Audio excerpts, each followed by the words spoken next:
Bonjour à toutes et à tous et bienvenue au Dialogue Vitam, la santé mentale des étudiants et étudiantes au postsecondaire, enjeux et pistes de solutions.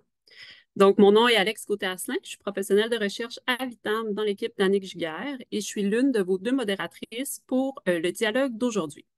L'autre est Marjorie Brochu, étudiante au baccalauréat en psychologie de l'Université de Sherbrooke et auxiliaire de recherche dans l'équipe de Mathieu Ménieux. Donc, Vitam, l'Université Laval et le CIUS de la capitale nationale se situent sur les territoires traditionnels non cédés des Hurons-Wendat et Wabanaki. Nous tenons à souligner ces terres qui nous permettent de nous rassembler aujourd'hui. Les dialogues Vitam sont une initiative de Vitam, le Centre de recherche en santé durable, qui est situé à Québec et affilié à l'Université Laval et au CIUS de la capitale nationale. Les dialogues sont des rencontres virtuelles destinées à tous les citoyens et citoyennes, organismes communautaires, actrices et acteurs du réseau de la santé et des services sociaux, chercheurs et chercheuses et étudiantes et étudiantes. Elles ont pour objectif d'échanger dans un contexte interactif et convivial sur un sujet d'actualité ou d'intérêt de la santé durable à partir de la recherche et des connaissances provenant de la pratique et de l'expérience citoyenne et des usagères et usagers. Donc, je tiens à souligner la contribution de la Direction de l'enseignement et des affaires universitaires du CIUS de la capitale nationale pour l'organisation de cet événement. L'activité d'aujourd'hui est intégrée à la mission universitaire de l'Institut universitaire de première ligne des services sociaux du CIUS de la capitale nationale. Nous les remercions pour leur précieux soutien. Donc, avant de passer la parole aux modérateurs et modératrices du dialogue d'aujourd'hui, voici quelques rappels pour son bon déroulement. Donc, officiellement, la durée de l'activité est d'une heure, soit jusqu'à 13 heures. Toutefois, nous vous invitons à rester pour continuer les échanges dans un contexte un peu plus informel avec nos invités jusqu'à 13h30. Donc, veuillez noter que l'activité sera enregistrée et diffusée en ligne. Tous les micros et les caméras seront désactivés pour la première partie des échanges et pourront être réactivés lors de la période de discussion. Pendant celle-ci, vous êtes invité à utiliser le bouton Lever la main, puis nous prendrons les interventions une à une. Et quand vous aurez accordé la parole, vous allez être invité à ouvrir votre caméra et votre micro pour partager votre intervention. Donc, à tout moment, vous pouvez utiliser le chat et si vous le faites, veuillez vous assurer de sélectionner panélistes et participants avant de publier votre message pour que toutes et tous le voient. Donc, si vous avez des questions spécifiques sur le contenu qui sont discutés en cours de dialogue, nous vous invitons à les adresser à nos panélistes en utilisant la section questions et réponses. Donc, c'est Marjorie qui va s'assurer que vos interventions soient bien partagées avec nos panélistes au cours de la période de discussion. Donc, sans plus attendre, je vous présente maintenant notre animateur du dialogue d'aujourd'hui. Donc, Mathieu Ménieux est professeur adjoint au département de médecine familiale et médecine d'urgence de la faculté de médecine de l'Université Laval et chercheur régulier à Vitam. Il est également leader scientifique au réseau de collaboration sur les pratiques interprofessionnelles en santé et services sociaux et il est responsable de la fonction formation et renforcement des capacités de Réseau 1 Québec. Ces travaux de recherche visent à optimiser les trajectoires de soins et de services pour les personnes atteintes de troubles mentaux et de promouvoir les soins et services intégrés et centrés sur la personne. Son programme de recherche vise à soutenir une plus grande implication des usagers et usagères et des proches dans l'organisation, l'évaluation et l'amélioration continue des soins de santé, les soins de santé mentale, dans les services de première ligne. Donc, la parole est à toi, Mathieu, et je vous souhaite à toutes et à tous un très, très bon dialogue. Merci, Alex, pour cette introduction. En tout cas, je suis vraiment content d'être ici avec vous aujourd'hui pour ce dialogue sur un sujet super intéressant. Dans le fond, la date aujourd'hui, c'est le 8 mai, 2024. Donc, notre dialogue tombe directement dans la semaine de la santé mentale ici au Québec. Donc, une semaine qui vise à sensibiliser la population par rapport à différents enjeux de la santé mentale. Et donc, je trouve qu'on a vraiment une thématique hyper intéressante pour vous aujourd'hui qui porte, dans le fond, un dialogue qui porte sur la santé mentale des étudiants au postsecondaire. Je vous rappelle de quelques objectifs d'apprentissage pour ce dialogue-là. Donc, à la fin de notre dialogue, vous devriez être en mesure de reconnaître les enjeux en santé mentale vécus par les étudiants et étudiantes au postsecondaire, d'identifier des pistes d'action et d'intervention possibles auprès des étudiants et étudiantes, et identifier les ressources en santé mentale disponibles pour les étudiants et étudiantes au secondaire. Donc, On a quatre panélistes très intéressantes avec nous aujourd'hui. Je vais vous les présenter. Premièrement, on a Frédéric Tremblay, qui est étudiante au doctorat en épidémiologie à l'Université Laval et qui est présidente de l'ACSEM et vice-présidente de Réagir. Frédéric a débuté sa formation académique avec un baccalauréat en biologie moléculaire et cellulaire au Saguenay pour poursuivre à la maîtrise en épidémiologie puis au doctorat dans le même domaine à l'Université Laval. Elle s'intéresse tout particulièrement à la prévention des maladies infectieuses chez la population adolescente. En ce qui trait à la santé mentale, Frédéric présente un long parcours d'engagement envers la population étudiante. Aujourd'hui, vice-présidente du réseau Réagir, un réseau de pairs et danse de la Faculté de médecine, elle continue de mettre à l'avant ces différentes initiatives pour améliorer la santé mentale des étudiantes et étudiants au deuxième et troisième cycle. Donc, bonjour Frédéric. Bonjour. Super. Content que tu sois là avec nous. Ensuite, on a avec nous Caroline Gauthier, qui est enseignante en psychologie et chercheuse de collège au Cégep Champlain-Saint-Laurence. Elle a notamment participé à l'élaboration de la politique institutionnelle en matière de santé mentale étudiante du collège. Elle est membre de la chaire Relief en santé mentale, autogestion et travail de l'Université Laval et chercheuse associée à Vitam. Ses intérêts de recherche incluent la diversité et l'inclusion, la santé mentale au travail et la valorisation des emplois traditionnellement féminins. Donc, je souhaite la bienvenue à Caroline. Merci, ça me fait plaisir d'être là. Super. On a aussi avec nous Fanny Laberge, qui est intervenante en travail social à l'École de danse de Québec et l'École de cirque de Québec. Elle a effectué des études en philosophie et en travail social et s'intéresse aux divers enjeux sociaux au niveau de l'intégration de différentes clientèles. Elle a développé une expertise en santé mentale et est impliquée dans plusieurs projets dans des organismes communautaires et au niveau de la recherche dans diverses pratiques. Donc, salut Fanny. Bonjour à tout le monde. Bonjour. Bonjour.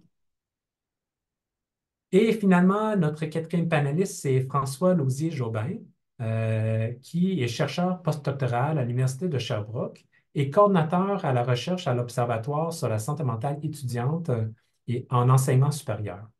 François détient un doctorat en psychologie communautaire à l'Université du Québec à Montréal et il est chargé de cours à l'Université de Sherbrooke. Donc, je salue François.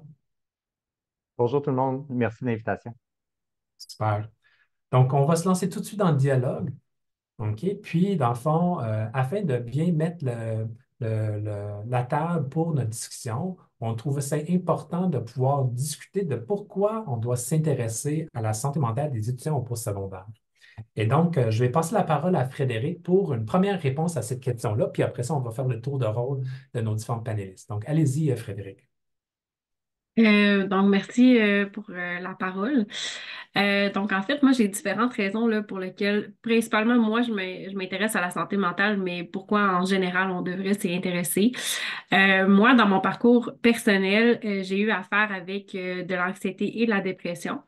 Puis, parmi les éléments qui m'ont vraiment beaucoup aidé dans mon parcours, ça a été le niveau d'acceptation, puis de flexibilité, puis tu sais, je pourrais même aller jusqu'à la douceur du milieu face à ce que je vivais.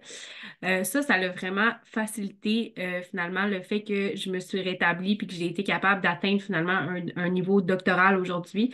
Donc, d'avoir eu une acceptation puis une sensibilisation du milieu. Ça a vraiment favorisé le fait que moi, je suis rendue où est-ce que je suis aujourd'hui. Je pense pas que si j'avais eu une fermeture face aux problématiques que moi j'ai vécues, ben je pense pas j'aurais été capable de poursuivre. Donc, ce que j'entends par là, c'est que même si on fait face finalement à des problématiques en santé mentale, à titre d'étudiant, que ce soit après le secondaire, je pense que le niveau d'ouverture du milieu peut faciliter, tout le monde peut tout le monde peut se rendre loin dans les études finalement, même si on a ou on fait face à des problématiques de santé mentale. Fait que c'est un petit peu ça que, personnellement, pourquoi aujourd'hui je suis encore dans le milieu en sensibilisation, puis pourquoi à toutes les étapes de mon parcours, finalement, j'ai continué à m'impliquer au niveau de la sensibilisation, puis à faciliter les ressources d'aide au niveau de mon milieu. Puis c'est aussi pourquoi, ben, aujourd'hui, je suis vice-présidente du réseau Réagir, qui est un réseau de parrainage, mais vraiment au deuxième et troisième cycle de la faculté de médecine de l'Université Laval. Fait que nous, dans le fond, on offre du soutien aux étudiants puis aux étudiantes là, face à ce qu'ils vivent puis à leurs difficultés, que ce soit par aller prendre un café juste pour parler puis ventiler, ou en redirigeant les étudiants puis les étudiantes vers des ressources qui sont plus appropriées dépendamment de leurs problèmes. Fait que avec le réseau Réagir puis l'ACSEM, nous, ce qu'on a fait dernièrement, étant donné qu'on sentait qu'il y avait un besoin dans le milieu encore en termes de sensibilisation, puis en termes puis en termes d'accès à différentes ressources, on est allé questionner la population à l'aide d'un sondage. Ça s'est fait avec l'ACSEM, qui est dans le fond, qui dessert la même population, mais qui est plutôt de niveau associatif, là, donc vie académique, puis tous ces éléments-là, au deuxième et troisième cycle de la faculté de médecine. On a fait avec Réagir, l'ACSEM et d'autres comités étudiants, que ce soit à l'Institut donc du CREUS-CPQ, l'Université Laval, et du CHU de Québec, Université Laval, avec l'Axe SPPOS, un sondage en santé mentale qui est basé vraiment sur un questionnaire différents questionnaires qui ont été validés et standardisés. Puis ça nous a aidé à aller chercher de l'information puis le questionnaire a été monté puis vérifié par des psychologues. Puis une fois que ça a été fait, on l'a passé à toute la population. Puis on a questionné plus principalement là, vraiment l'état général de santé mentale, que ce soit en termes de détresse, de dépression, puis aussi la relation avec la direction de recherche et la détresse financière, qui sont des éléments qui, dans nos associations respectives, ressortaient souvent en termes de problématiques au niveau de la santé mentale. Puis en termes de résultats, ce qu'on a été capable de déterminer, c'est qu'effectivement, là, on voyait que presque 70% de notre population avait un niveau de détresse qui était modéré. Fait qu'on parle de maîtrise de recherche, deuxième et troisième cycle, doctorat de recherche aussi. Puis on a été capable de voir là, qu'il y avait presque 10% de notre population qui avait des indicateurs de dépression majeure. Donc, puis ça, c'est vraiment plus élevé que dans la population générale. Fait que ça démontre l'importance de s'intéresser à la santé mentale. On a besoin d'un niveau d'acceptation important dans le milieu. Moi, ça m'a aidé personnellement, mais je pense que ça, on est capable de reconnaître la problématique puis de l'intégrer dans les ressources qui sont actuellement disponibles. Ça continue d'avoir tout son sens là, pour être capable que tout le monde finisse leurs études dans un contexte qui est favorable. Merci, Frédéric. On va sûrement revenir un peu sur les résultats du sondage qui a été réalisé. Mais on va enchaîner pour l'instant avec Fanny. Donc, Fanny, pourquoi, donc je pense que tu sais, Frédéric a bien mis la table, mais de ton point de vue, pourquoi on doit s'intéresser à la santé mentale des étudiants au postsecondaire? Ben, moi, en fait, j'étais arrivée il y a un an dans les deux écoles à la formation supérieure, en art du cirque et en art de la danse. Ce qui est arrivé aussi, c'est que les étudiants demandaient un service d'orientation où ce que l'élève pouvait venir consulter puis avoir des orientations. Parce que les élèves s'interrogeaient, est-ce que j'ai un problème de santé mentale? Est-ce que j'ai un problème d'anxiété de performance? Quel lien qu'on pouvait comme établir? Puis en fait, ils étaient un peu démunis. Fait que l'arrivée de mon poste dans les deux écoles, ben, c'était surtout pour les orienter puis d'avoir un endroit où ils pouvaient se déposer puis discuter aussi de leur état puis de leur cheminement aussi à l'intérieur des études collégiales. Puis l'idée là-dedans, ben, c'est de laisser l'élève se maintenir à l'intérieur de ses cours, mais aussi c'est d'avoir du support et du soutien. Tu sais, une espèce d'endroit où ce que c'était comme privé quand on va chez le docteur un peu ou chez le dentiste, où ce que il se faisait pas stigmatiser parce qu'il se posait des questions par rapport à sa santé mentale, mais par rapport aussi à son cheminement scolaire. Fait que c'est un peu ça qu'on a développé dans les deux écoles, c'est de permettre cet endroit-là, mais aussi de voir comment qu'on peut collaborer avec d'autres partenaires extérieurs de l'école, c'est-à-dire soit des organismes communautaires, soit CEUS, soit le système de la santé, puis essayer de développer des, des, des liens où ce que, ben, que ça lui parle. Tu sais, moi, j'ai bien beau lui parler, dire, ben, va à la maison de la famille, mais s'il n'a jamais été puis il n'y a pas une intégration, c'est sûr que c'est un peu gênant d'arriver dans une porte puis de dire, ben, j'ai besoin d'aide. Donc, c'était plus aussi pour un petit peu mettre en valeur ces services-là, mais aussi de leur dire qu'il n'y avait pas de honte, il n'y avait pas de gêne d'aller demander de l'aide. Puis aussi, c'est de faire aussi le parcours pour que ça reste. Ils peuvent en parler à leurs copains, mais aussi c'était de garder ça à l'intérieur, tu sais, un peu d'eux-mêmes, tu sais, parce qu'ils ont le droit à une espèce je pourrais dire, de, de choses qui est plus personnelles à eux, mais aussi c'est que c'est pour éviter la détresse psychologique qu'on entendait souvent parler, puis faire la différence entre les troubles mentaux, un problème de santé mentale, puis aussi, tu sais, pour que ça soit positif aussi. Quelqu'un peut vivre une problématique de santé mentale, mais globalement, tu sais, il y a quand même quelque chose de positif là-dedans. Fait que, tu sais, c'était comme un peu dans le but de ça. Puis les élèves, dans le fond, dans le milieu des arts, c'est particulier parce que, tu sais, on se dit, ah, les arts, c'est très démonstratif, tu sais, il y a tout un côté, mais à l'intérieur d'eux-mêmes, ils vivent beaucoup d'émotions, beaucoup de réactions. Fait que c'était juste comme un peu pour tamponner par rapport à ça. Qu'est-ce qui est une émotion, puis qu'est-ce qui est vraiment artistique, mais toutes les deux vont quand même ensemble. Puis c'était pour leur dire, ben, c'est un médium aussi d'expression qui est très intéressant puis qui peut passer aussi par justement son activation positive au niveau de la santé mentale. Fait que c'est un peu ça qu'on fait ici. C'est dans le fond, c'est de valoriser l'idée que les émotions peuvent passer à travers le déploiement des arts, puis la création, puis toute la communauté ici. Que ça ne se voit pas comme tu sais, genre, souvent, on disait un bipolaire, ah ben, il est bipolaire, c'est pour ça qu'il est ça, mais c'est pas ça qu'on veut, là, ici. On veut que la création ou même les diagnostics ne soient pas apportés comme une étiquette, même si tu es un athlète de haut niveau dans les performances artistiques. Fait que voilà, ça répondrait Parfait. à pourquoi que je suis là, puis pourquoi qu'on en parle présentement au collégial. Merci beaucoup, Fanny. Je vais maintenant passer la parole à François Lausier-Jobin. Donc, François, de ton point de vue, c'est quoi ta vision des choses? C'est sûr que moi, je peux arriver peut-être plus avec le côté recherche en provenance de l'Observatoire sur la santé mentale étudiante en enseignement supérieur. Fait qu'on voit que ce n'est pas un phénomène qui est propre au Québec. On a des études qui ont été faites à l'international, par exemple, une énorme étude avec 14 000 personnes étudiantes dans 19 universités de 8 pays au monde qui montre que un étudiant sur trois va rencontrer les critères pour avoir un problème de santé mentale au cours de son parcours étudiant. Donc, on voit que c'est vraiment quelque chose qui est très répandu. Si on regarde les chiffres qui sont plus au Québec, on voit qu'il y a à peu près la moitié des jeunes du cégep et de l'université qui vont finir par rapporter des symptômes modérés ou sévères d'anxiété ou de dépression au cours de leur parcours. Donc, on voit qu'il y a à la fois un niveau de stress, une adaptation aussi quand on change de niveau entre le secondaire, le cégep, entre le cégep, l'université, entre le bac, la maîtrise ou le doctorat. Donc, il y a vraiment cette adaptation-là qui devient importante. On voit aussi qu'il peut y avoir une détresse psychologique. Frédéric, tu as mentionné des chiffres à ce niveau-là qui sont très importants. Puis un peu plus loin, on va voir aussi vraiment de la symptomatologie. Puis Fanny le mentionnait bien, vraiment, à quel moment est-ce que ça devient problématique? À quel moment est-ce qu'il faut vraiment aller chercher un soutien qui est plus important à ce niveau-là? Fait que c'est ça qui est important, c'est que c'est un sujet qui est vraiment présent au niveau international, qui est présent au niveau du Québec, mais sans vouloir être pessimiste, c'est aussi un problème qui est en augmentation. Donc, même avant la pandémie, les recherches ont montré que les niveaux de symptomatologie, en utilisant les mêmes instruments, en utilisant les mêmes cadres de recherche, sont en augmentation, que ce soit au niveau de l'anxiété, de la dépression, dans les 10 années qui ont précédé la pandémie. Puis depuis la pandémie, ben, je vous apprendrai rien que ça a eu un impact majeur sur la santé mentale étudiante.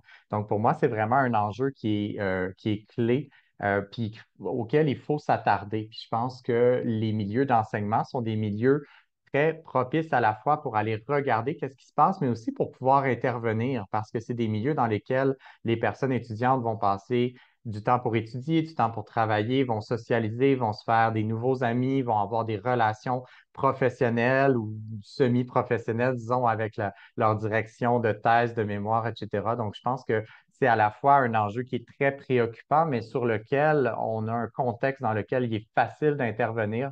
Puis on a vraiment une volonté politique là, en ce moment au Québec pour améliorer cette situation-là pour un paquet de raisons qu'on va pouvoir commencer à élaborer au cours de notre discussion.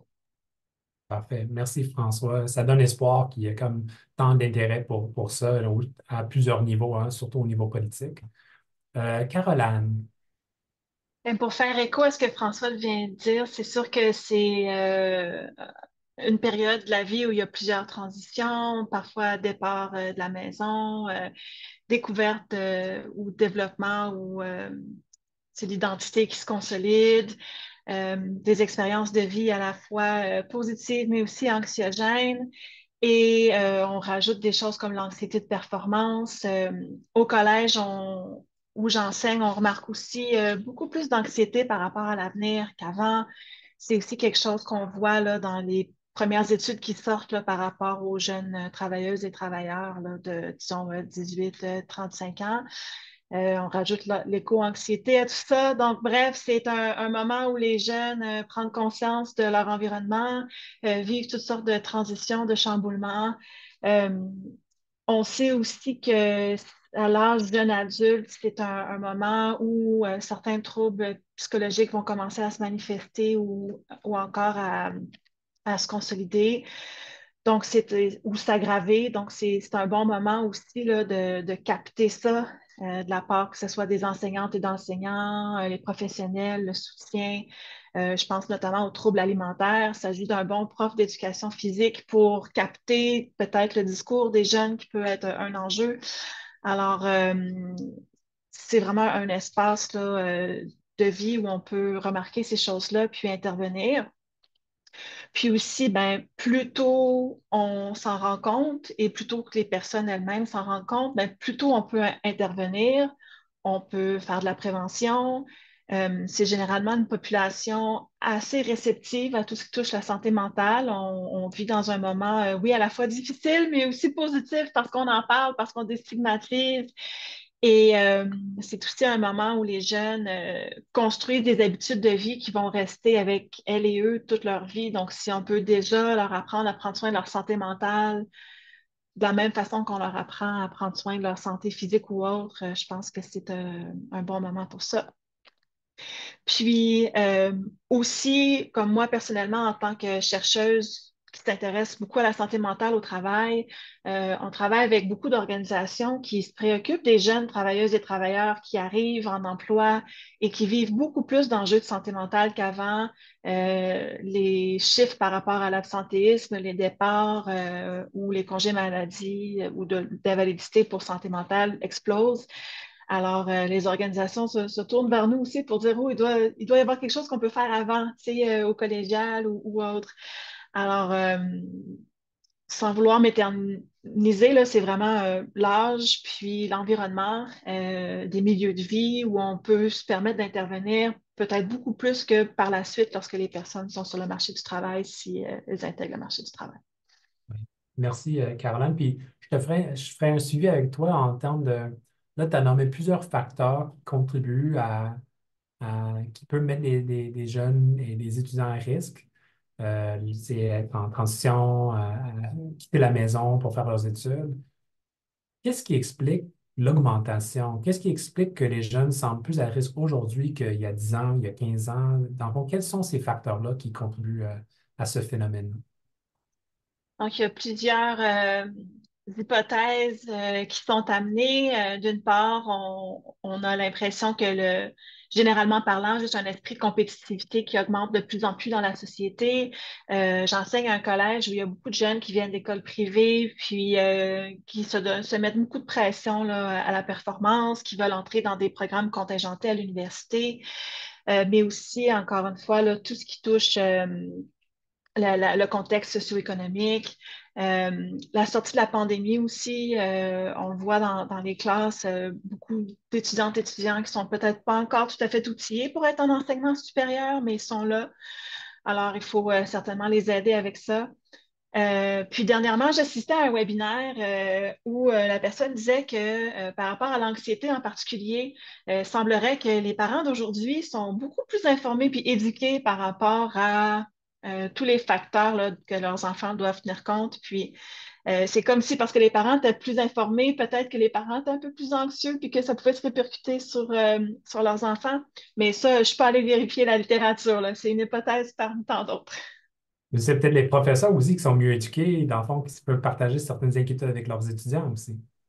Ah ben ça, c'est fascinant parce qu'il y a quand même des enseignantes et enseignants qui peuvent avoir des points de vue un petit peu plus traditionnels, un petit peu plus ben, t'es ici pour performer, puis si t'es pas capable, tasse-toi. Ouais. Puis d'un autre côté, des profs comme moi qui enseignent notamment en santé mentale, qui tout ce que je fais, tous les travaux que je fais, toute mon approche avec les étudiantes et étudiants, c'est vraiment de m'assurer qu'on tient compte de leur réalité, de leur santé mentale. Au cégep notamment, tu sais, il y a une session de 15 semaines, 8 cours, plein d'affaires en même temps. Ils ont des difficultés là, avec ça. Puis, bon, certainement qu'on pourra se reparler une autre fois de qu'est-ce qu'on pourrait faire de façon plus systémique, mettons. Tout à fait. Euh, J'aimerais voir s'il y a d'autres panélistes qui aimeraient se prononcer sur des facteurs qui contribuent un peu à ce phénomène-là. Je vois Fanny, peut-être Fanny, Frédéric, on va Ben, passer la parole. Vas-y, Fanny. je pense que Caroline l'a nommé aussi, toute la question d'identification de la personne. Tu sais, dans le fond, tu sais, la sphère de devenir un jeune adulte puis faire des études, je pense que c'est un facteur déterminant. Mais il y a toute la question de comparaison, c'est-à-dire avec les médias sociaux, toute la comparaison pour arriver vers l'excellence. Puis il y a comme un processus qu'il faut que tu atteignes. Tu sais, c'est comme faire des exercices pour s'exercer, pour devenir meilleur. Je pense que les autres, ils ne comprennent pas de façon qu'il y a des étapes. Ils veulent tout de suite atteindre la réussite. En tout cas, dans le monde des arts et de la danse, c'est souvent ça. Fait qu'ils se comparent avec des vidéos, ils se comparent entre eux. Puis je pense que ça génère une forme d'anxiété, là, tu sais, indirecte, là, mais qui est souvent soumise par une espèce de pression d'être beau, d'être fin, d'être égal. Mais tu sais, dans la vie, on n'est pas beau puis fin à 24 heures sur 24. Et je pense que, tu sais, de se contenir dans un contenu un peu robotisé, là, tu sais, de toujours être ça. Ben, des fois, les émotions ne rentrent pas en ligne de compte, là. Tu sais, je pense que tu as le droit d'être fâché, puis tu as le droit d'être triste. Mais j'ai le sentiment que, surtout en art, c'est qu'ils aiment ça plaire, toute la relation de plaire, puis la relation avec les autres. Intéressant. Merci, Fanny. Frédéric, est-ce que tu avais quelque chose à partager sur ce sujet?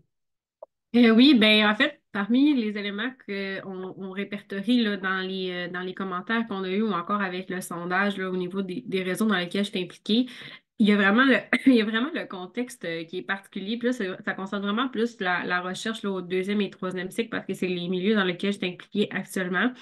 Mais le contexte de publish or perish, donc tout ce qui est de la pression de performance, de publication, puis de productivité scientifique, puis ça, c'est des facteurs qui contribuent vraiment fortement. C'est souvent accompagné d'une mentalité de travail 24 heures sur 24, 7 jours sur 7.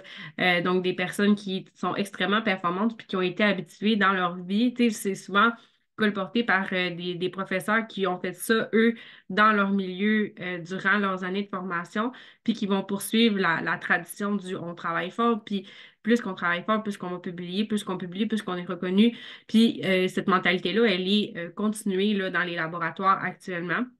Quoi qu'on voit une nouvelle génération de chercheurs là, qui comprend un petit peu mieux, là, si on veut, le fait qu'on peut avoir un équilibre et être performant quand même. Fait qu'il y a ces éléments-là comme qui contribuent fortement. On sait qu'au niveau, au niveau du climat psychologique, il y a au niveau de la formation pour devenir professeur, puis les personnes, mettons, qui vont mener des laboratoires, il y a souvent un peu d'accompagnement pédagogique qui a été enseigné dans la formation. Puis on sait que le climat psychologique au travail qui pourrait être instauré positivement là, dans un climat psychologique, puis au sein d'une formation pour devenir professeur, par exemple, à l'université, il y a différents éléments qui pourraient être améliorés. Là, on voit que le soutien qui est accordé, la reconnaissance du travail accompli, le fait de fournir un rôle qui est clair, le fait de permettre à la personne de s'exprimer plus librement sur ses idées, puis d'accueillir les idées aussi. Donc, c'est des éléments là, qui ont un enjeu, qui ont un impact sur la détresse et même la dépression qui pourrait être engendrée. Quoique c'est pas un indicateur comme de dépression, c'est plus... Ben, c'est ça, c'est un indicateur de dépression, c'est pas une dépression formellement diagnostiquée, là, mais ça rentre dans ce jeu-là. Puis on sait aussi que tout ce qui est de précarité financière, qui est extrêmement présente là, chez notre population étudiante, là, je pense que c'est près de 50% de notre population qui mentionne être en situation de précarité financière. C'est des éléments qui viennent jouer sur la détresse qui est ressentie. Ça a été répertorié ailleurs dans d'autres populations, mais ça n'avait pas été démontré nécessairement chez notre population étudiante, puis c'est ce que le sondage nous a permis de faire. Juste à titre d'exemple, là, nous, on avait une population de 1300 personnes. C'était une population qui était accessible pour nous, considérant le fait qu'on avait nos associations étudiantes respectives, puis la liste de ces étudiants et étudiantes-là. Puis on a près de 40% là, de notre population qui a répondu, fait au-dessus de 560 personnes. Fait qu'on a quand même été capable d'aller chercher un portrait qui était représentatif là, de la population étudiante de deuxième et troisième cycle. Puis on pense pas nécessairement là, que ça représente seulement les gens de la faculté de médecine. On pense que c'est plus large, là, que ça touche probablement les étudiants de deuxième et troisième cycle de plusieurs domaines. Fait que c'est un peu ça. Merci, Frédéric, pour ces éléments de réponse. Donc, je pense qu'on a comme l'impression d'avoir un sentiment de comprendre certains facteurs qui contribuent à ce phénomène de mettre les jeunes à risque pour des enjeux de santé mentale. Là, j'aimerais qu'on se prononce assez, tu sais, pour une courte période de temps sur mais qu'est-ce qu'on voit comme conséquence de ça. Si quelqu'un qui vit un problème de santé mentale ou des enjeux de santé mentale, de la détresse pendant leur parcours scolaire, qu'est-ce que ça a comme impact sur cette personne-là, sur le parcours scolaire, mais aussi dans leur vie plus large? Donc, c'est une question ouverte pour les panélistes. Peut-être me lancer, peut-être juste faire du pouce sur ce qui a déjà été dit par mes collègues, là. Tu sais, je pense qu'il y a vraiment plusieurs facteurs qui vont venir influencer, puis effectivement, la culture de performance versus peut-être une culture de bienveillance qu'on voudrait venir inculquer avec ça. Je pense que ça a un lien. Puis moi, mon petit biais personnel aussi, vu que c'est là-dessus que portent mes recherches, ben, c'est aussi l'influence des liens sociaux, du soutien social qu'il peut y avoir avec autour des étudiants, que ce soit le lien entre collègues, mais aussi avec la famille, avec l'employeur, etc. Puis pour répondre un peu plus directement à ta question, Mathieu, ben je pense qu'effectivement, une des premières conséquences qu'on peut voir des personnes qui développeraient des symptômes de santé mentale, premièrement, c'est leur capacité d'attention, hein. On le sait, quand on est anxieux, c'est comme si notre vision devient un petit peu plus en tunnel, on a un petit peu plus de difficulté à se concentrer, à maintenir cette concentration-là. Donc, il y a toute une dimension que Frédéric a déjà nommée autour de la réussite académique, hein, qui est vraiment importante. Puis je pense qu'il ne faut pas le nier. Puis c'est peut-être une des raisons importantes pour lesquelles il faut qu'on s'attarde là-dessus en contexte d'apprentissage, évidemment. Mais après ça, il y a aussi d'autres conséquences sur la vie personnelle de la personne. On a parlé beaucoup de santé mentale plus négative, mais il y a aussi la santé mentale positive, la satisfaction par rapport à la vie, le bien-être psychologique, émotionnel, social qui peut être affecté aussi. Puis après ça, pour moi, c'est plate à dire des fois, mais il y a aussi un argument un peu économique. C'est-à-dire que si on est capable d'attraper des problématiques de santé mentale avant qu'ils cristallisent, avant qu'ils deviennent très difficiles à intervenir comme société, bien, on peut avoir vraiment une bonne utilisation de nos ressources comme société. Fait que si les arguments humanistes de bien-être, puis qu'on veut que tout le monde soit le mieux possible ne fonctionnent pas, je pense qu'il y a aussi des arguments assez pragmatiques de dire si on intervient tôt, nos jeunes vont avoir plus de chances de bien réussir dans la vie, d'avoir une meilleure carrière professionnelle, puis aussi de moins utiliser les services en santé mentale, notamment à plus long terme. Hmm. Merci, François. Je ne sais pas si Fanny, tu veux partager dans ton point de vue sur qu'est-ce que tu vois chez les étudiants qui sont dans l'école de la danse, dans l'école du cirque, en termes de comment ils vivent ces problèmes-là, puis quelles sont les conséquences pour eux. Ben, souvent, ce qu'on observe, c'est la surcharge au niveau des entraînements. Fait que, tu sais, des fois, ils veulent s'entraîner, ils ont un programme, mais ils en font aussi en dehors. Donc, ça contribue à une espèce de déséquilibre aussi. Tu sais, tu veux trop, mais en même temps, même dans tes loisirs, en dehors des cours, les gens veulent toujours continuer pour s'améliorer, c'est une chose.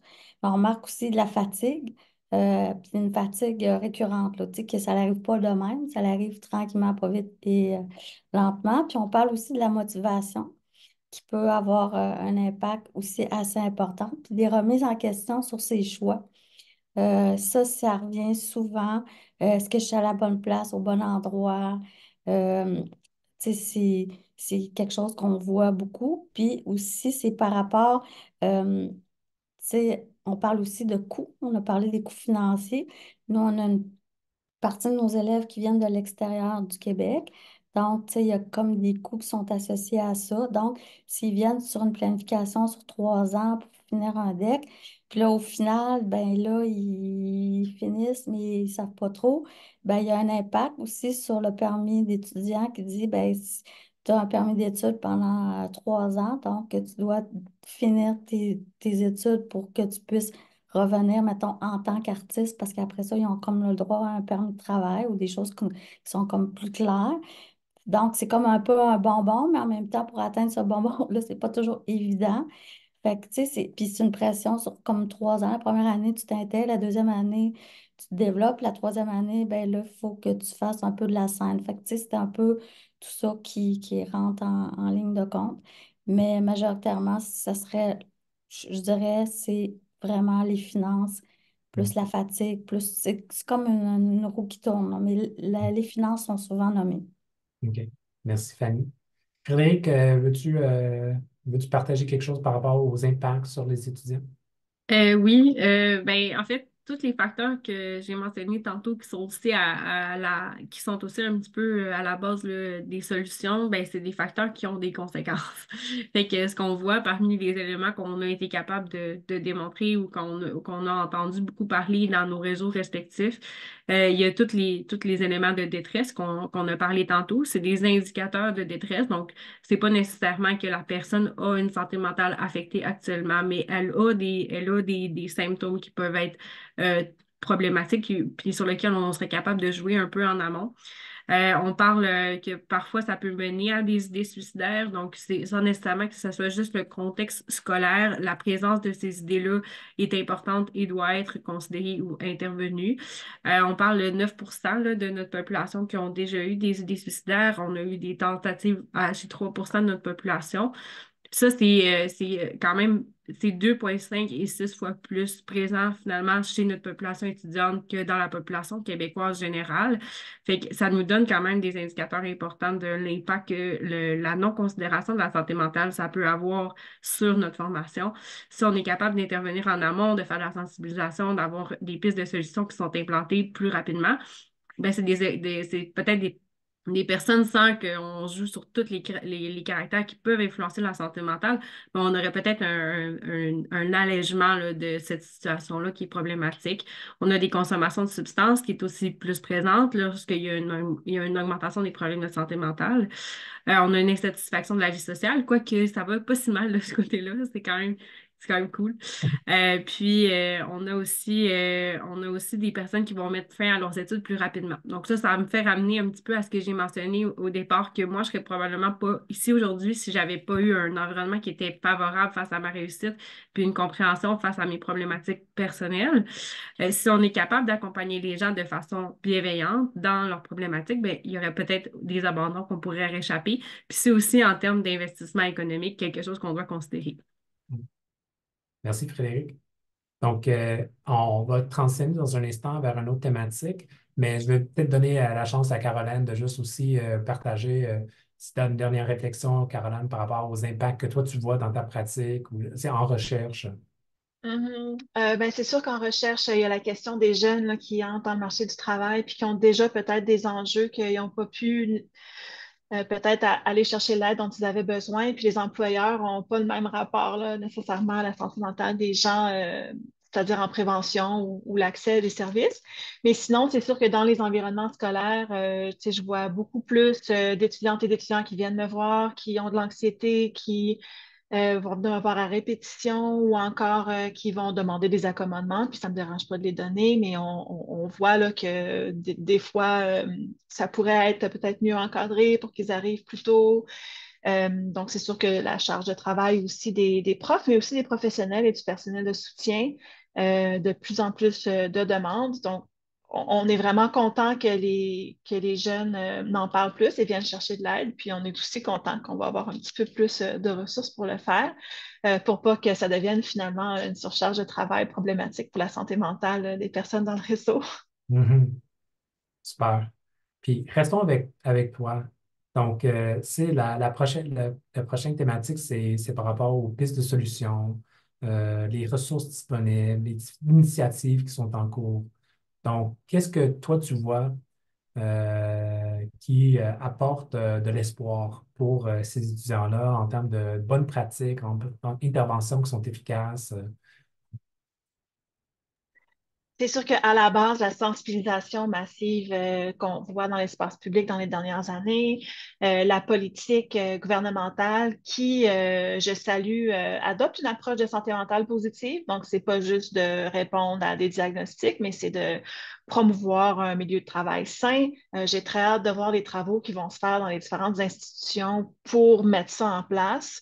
Euh, Sensibilisation, déstigmatisation, mais aussi au niveau des membres du personnel, les initiatives qui visent à peut-être proposer des méthodes pédagogiques qui vont peut-être porter plus attention au bien-être des étudiantes et des étudiants sans pour autant, entre guillemets, baisser le niveau, parce que c'est comme la crainte qu'il y a parfois quand on ne connaît pas bien c'est quoi la pédagogie inclusive. Sinon, des initiatives aussi qui cherchent à normaliser les parcours atypiques. Les normes gouvernementales sont assez ils ont une idée hein, sur un parcours collégial, préuniversitaire, c'est 2 ans ou jusqu'à 4. Puis il y a des étudiantes et étudiants qui sentent que s'ils le font en 3, qu'il y a un problème, alors que moi, je pense que non. Tu as le temps de vraiment mieux apprendre ta matière, t'imbiber de la culture, faire des découvertes. Fait que si on met l'accent vraiment sur le développement humain dans un parcours académique, au lieu de juste un parcours académique, parce que moi, comme enseignante, je trouve ça beaucoup plus stimulant d'aider des humains à se développer que de mettre l'accent sur finir en 2 ans, par exemple. Puis finalement, quelque chose de positif qu'on voit, c'est de plus en plus de ressources gratuites, des livres en libre accès. J'enseigne en anglais, je suis vraiment choyée. Quasiment tous mes livres peuvent être des livres ouverts, gratuits, tu sais, Introduction à la psychologie, par exemple. J'ai plus besoin de faire acheter un livre à 100 là. Alors, ça aussi, c'est des initiatives puis des ressources que je trouve intéressantes, ne serait-ce que pour la question plus par rapport à l'accessibilité euh, du matériel. C'est un peu les pistes que je vois pour l'instant qui ne touchent pas trop à celles que mes collègues pourront peut-être développer. Oui, mais c'est ça, on va pouvoir en discuter. Tu sais, on va finir la première heure de notre dialogue sur ces questions-là, mais on va pouvoir revenir aussi dans la deuxième partie du dialogue après 1 heure.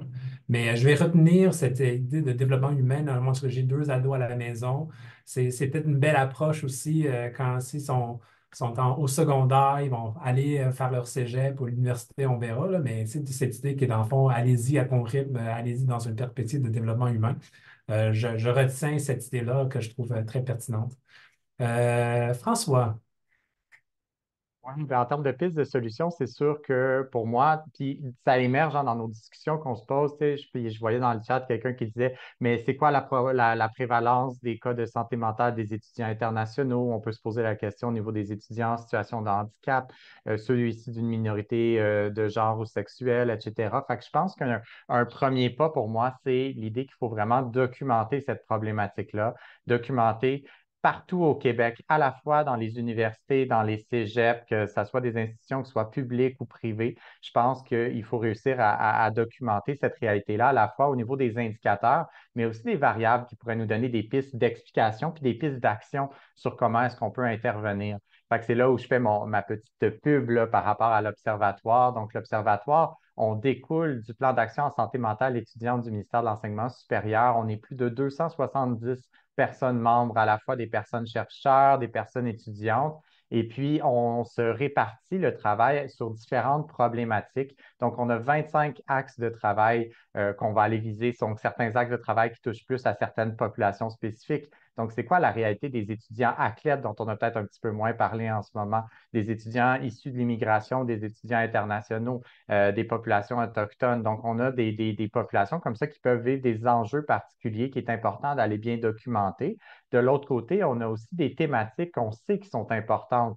Hein. Donc, Caroline m'en a mentionné plusieurs, des stigmatisations. Est-ce qu'on a du matériel pour l'autogestion? Est-ce que les gens peuvent faire des choses par elles-mêmes? Comment est-ce qu'on peut aller au-delà des services, par exemple, psychologiques traditionnels? Donc, Frédéric, tu nous as parlé de tous les réseaux de paraidance qui sont des initiatives incroyablement intéressantes, mais qui a beaucoup d'enjeux à réfléchir. Quelle formation est-ce qu'on donne? Quel encadrement est-ce qu'on donne? Quel lien est-ce qu'on fait avec les services, comme a mentionné Fanny aussi? Donc, moi, je pense que la première chose à avoir, c'est de documenter, puis l'Observatoire peut jouer ce rôle-là.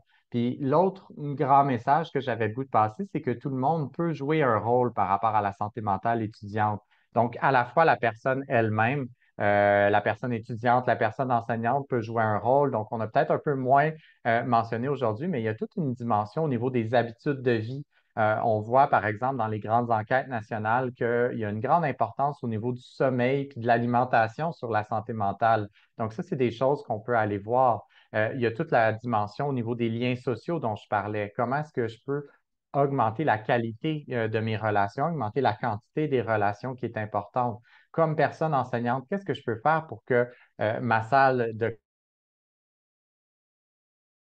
classe, puis j'aimerais ça être dans la salle de Caroline, là, des fois, pour qu'est-ce qu'elle peut faire pour vraiment être bénéfique à la santé mentale au lieu de nuire à la santé mentale des étudiantes. Donc, ça, c'est des questions qu'on peut se poser, puis c'est des pistes d'action intéressantes. Puis évidemment, je pense qu'il faut garder en tête qu'il y a aussi des services professionnels qui existent. Donc, oui, c'est vraiment important de faire de la sensibilisation, de la prévention, mais après, c'est très important aussi d'avoir des passerelles, des couloirs pour aller vers les services à la fois sur les campus et à l'extérieur des campus avec les organismes communautaires qu'on a, qui ont des belles expertises autour de ça, avec les services publics aussi, qui peuvent venir jouer un rôle sur une dimension ou une autre de l'expérience étudiante. Merci, François. Fanny, tes réflexions sur les pistes de solutions. Ben, au départ, nous autres, c'était beaucoup la formation puis l'ouverture des professeurs de discuter de santé mentale. Parce qu'au départ, je pense que les professeurs avaient une bonne intention, mais ils ne savaient pas comment aborder la question avec leurs étudiants. Fait que ça, c'était vraiment d'ouvrir un espèce de discours sans stigmatiser la personne, parce que c'est comme on l'a dit, ça prend un certain professionnalisme pour faire des diagnostics. Puis on voulait éviter justement qu'on fasse des approches au niveau du comportement. Des fois, c'est plus comportemental, des attitudes personnelles que la personne a, elle a une personnalité forte ou whatever. Mais on voulait pas que les gens rentrent dans ce genre de, mettons, d'éléments là, qui pouvaient justement abaisser l'élève ou l'élève ne se sent pas du tout à l'aise d'en discuter. L'autre chose aussi qu'on a vu, c'était de cibler. Tu sais, par rapport au diagnostic, on a parlé beaucoup aux élèves ici. Ce que tu vois sur Internet, puis ce que tu vois dans un cabinet, c'est pas la même affaire. Donc, tu peux avoir des informations qui sont dites par l'Internet de ce monde, mais ça se peut qu'il y ait des concordances qui sont similaires. Mais pour faire tout ça, ça prend comme l'aide d'un professionnel. C'est sûr que ça peut s'apparenter par différentes phases que les autres passent à travers leur session, mais c'était vraiment de un peu les sensibiliser à ne pas s'auto-diagnostiquer, chose qu'on voyait souvent arriver, puis d'avoir accès à un financement.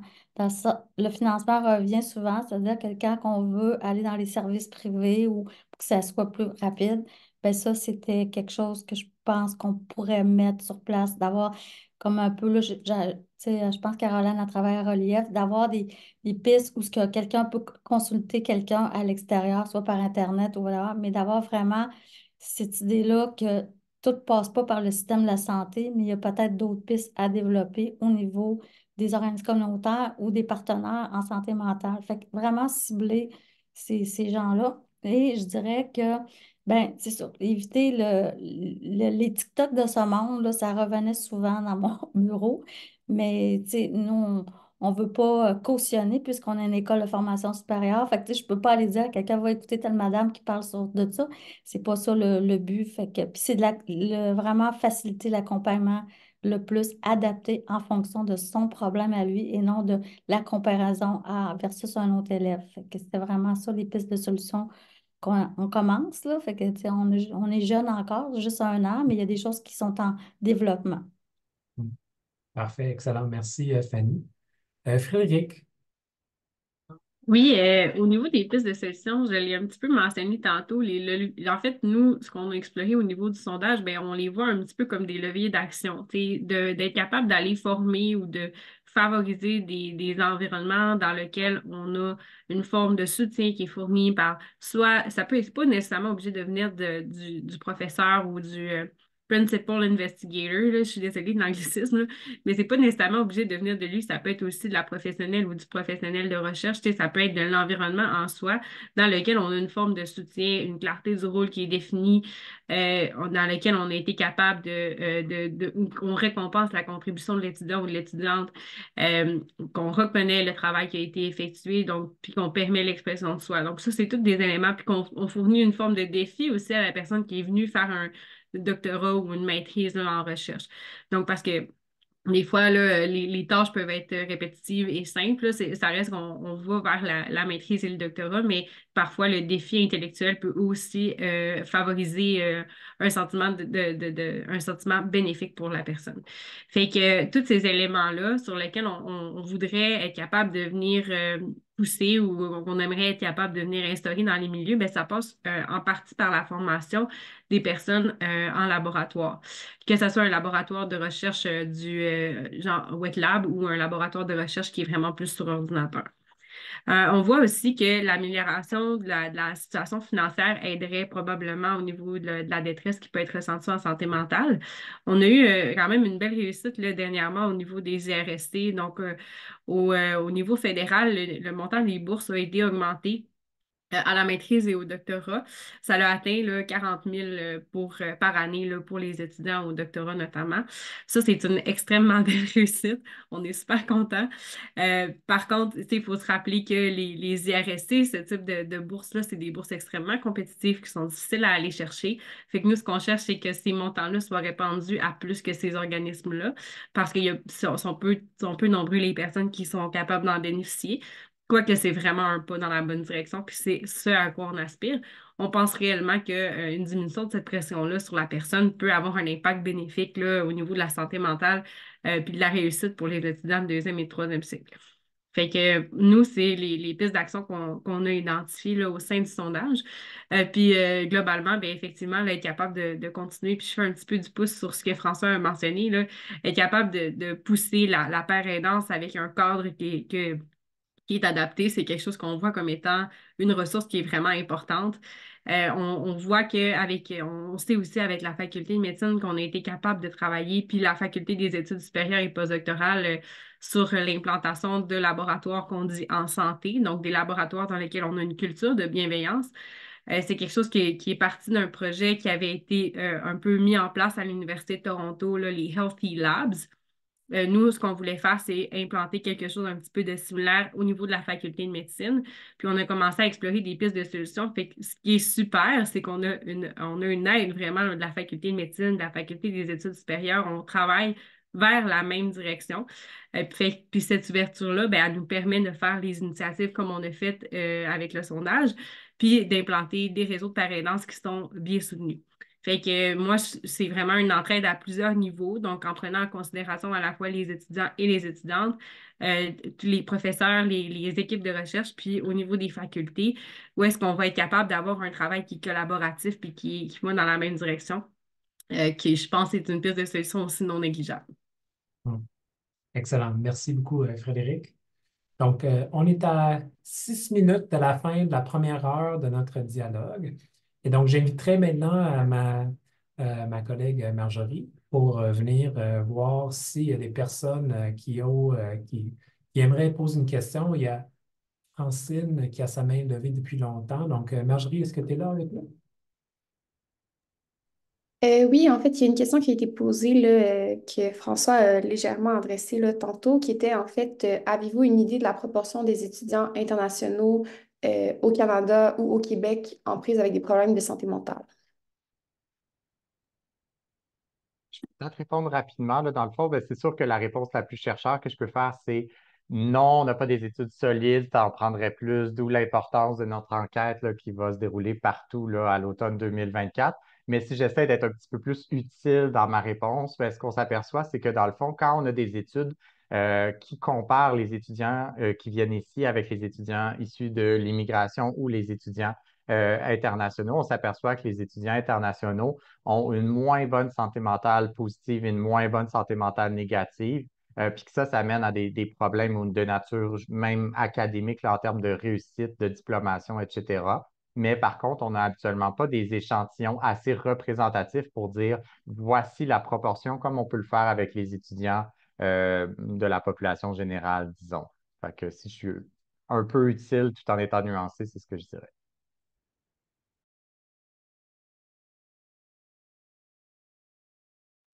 Merci, François. Est-ce que Francine souhaite poser sa question oralement? Sa main est levée. Est-ce que vous êtes avec nous, Francine?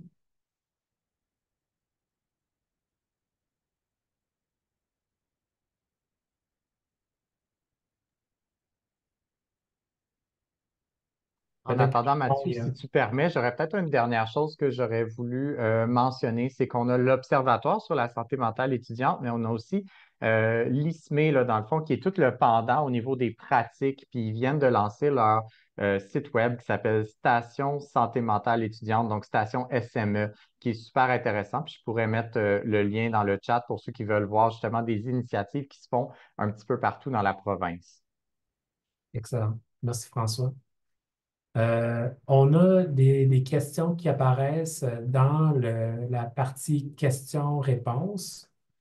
Euh, Est-ce qu'on a le temps de répondre à cette question? Je pense que ce qu'on va faire, c'est on va peut-être clore la première heure de notre rencontre, puis après ça, on va pouvoir poursuivre avec la réponse à ces questions-là dans les dernières 30 minutes de notre échange. Donc, j'inviterai peut-être ici Alex pour faire quelques derniers mots pour les personnes qui doivent nous quitter. Puis après ça, on fera la transition vers la prochaine 30 minutes de notre dialogue. Oui, donc en fait, merci à tout le monde là, qui est avec nous aujourd'hui. Je viens de voir Francine, pas de problème hein, pour la main levée, donc on l'a baissé, tout est beau. Dans le fond, c'est ça, le lien pour évaluer le dialogue d'aujourd'hui puis recevoir une attestation de participation est dans le chat en ce moment. Donc, vous pouvez déjà aller cliquer, évaluer et recevoir votre attestation. Donc, voilà. Puis, je vous rends la parole donc aux panélistes. Merci beaucoup à tout le monde, encore une fois.